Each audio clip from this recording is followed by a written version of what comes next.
I wanted to come to you just before I headed out the door and follow up on the last video I did. I had to come to you today because of a tragedy that has happened in Raleigh, North Carolina.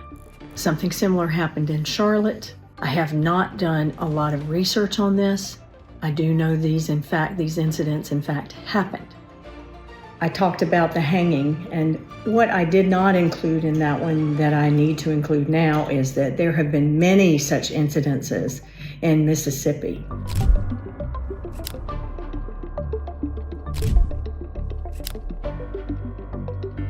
Which is why I said there is a message here. I knew that they had declared it suicide.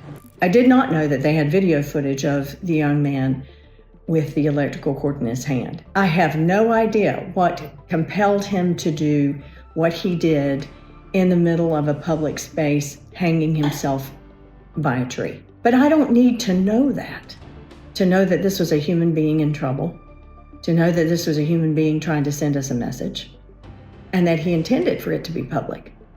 Now, some of you have called that selfish. Okay, maybe it is, but I attribute a little more meaning to that there are circumstances that gave rise to this situation. Not just for him, but for the idea that hanging yourself from a tree in a public space would send a message in the first place.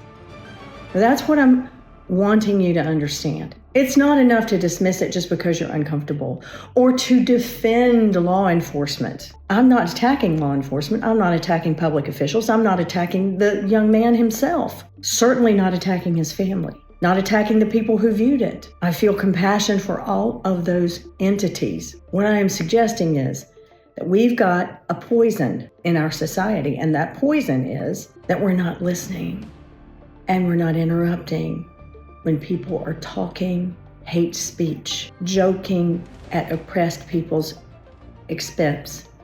Call me liberal, call me libtard. You can call me any number of names. That's not going to hurt me because I don't care what you think about me per se. I do care in the general sense that I don't want to be hurting anyone with what I'm saying. But you calling me names doesn't affect my life. It may affect other people's lives though.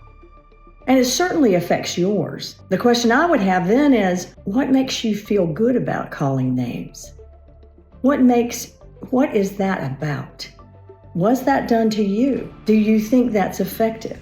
Because I don't. I don't think it does any good for anybody, but that's just me. And that's not me crying about it or whining about it or any of that. It's me saying, to the public at large, we have a poison going on. We are divisive instead of uniting under, this is perplexing. And before we make some judgment about why he did what he did, why it happened when it happened, or why, I did attribute meaning to it. But I am open to what you have to say about it, because this was something we were noticing and noticeably doing something about in the 1960s.